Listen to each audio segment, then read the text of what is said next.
Di tengah kegelapan malam, sebuah hutan yang dihantui oleh bayang-bayang masa lalu terkuak.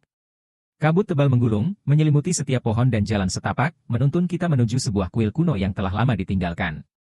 Di sanalah, di bawah langit kelam, perjalanan kita dimulai. Seorang pria dengan masa lalu yang kelam, berdiri di depan kuil yang kini runtuh oleh waktu.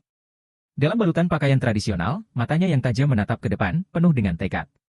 Dia tahu, bayang-bayang gelap dari masa lalunya belum berakhir. Di kuil inilah, kekuatan yang pernah dia bangkitkan kini kembali menghantui. Dulu, Uma hanyalah seorang gadis muda dengan harapan dan cinta di hatinya. Namun, dunia yang kejam merenggut segalanya darinya.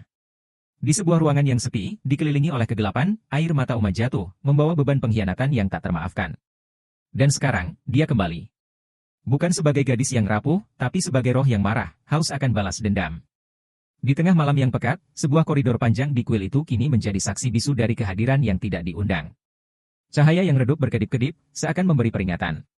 Setiap langkah terdengar menggema, ketika bayangan Uma, yang kini telah menjadi kuntilanak, muncul dan menghilang di kejauhan. Apa yang tadinya hanyalah kenangan, kini menjadi mimpi buruk yang nyata. Di pusat kuil, Brotoseno berdiri di tengah lingkaran mistis yang berkilauan dengan cahaya aneh. Di sekelilingnya, simbol-simbol kuno yang telah dilupakan oleh waktu kini kembali hidup. Dia mengangkat tangannya, memanggil kekuatan yang lebih gelap dari apapun yang pernah dia kenal. Ini adalah titik tidak kembali, saat di mana nasib akan diputuskan. Dengan amarah yang tak terbendung, roh Uma menyerang. Di dalam kuil yang semakin runtuh, kekuatan supranaturalnya memanifestasikan dirinya dalam cahaya yang menyilaukan. Brotoseno hanya bisa bertahan, berusaha melawan takdir yang kini menghantuinya. Di tengah runtuhan, keduanya bertarung, membawa kehancuran yang semakin besar. Kekuatan mereka mencapai puncaknya. Kuil yang sudah tua itu tak lagi mampu menahan ledakan energi yang begitu dahsyat. Cahaya terang meledak dari dalam, menghapus segalanya dalam kilauan yang mengerikan. Dinding runtuh, tanah bergetar, dan seakan waktu itu sendiri berhenti.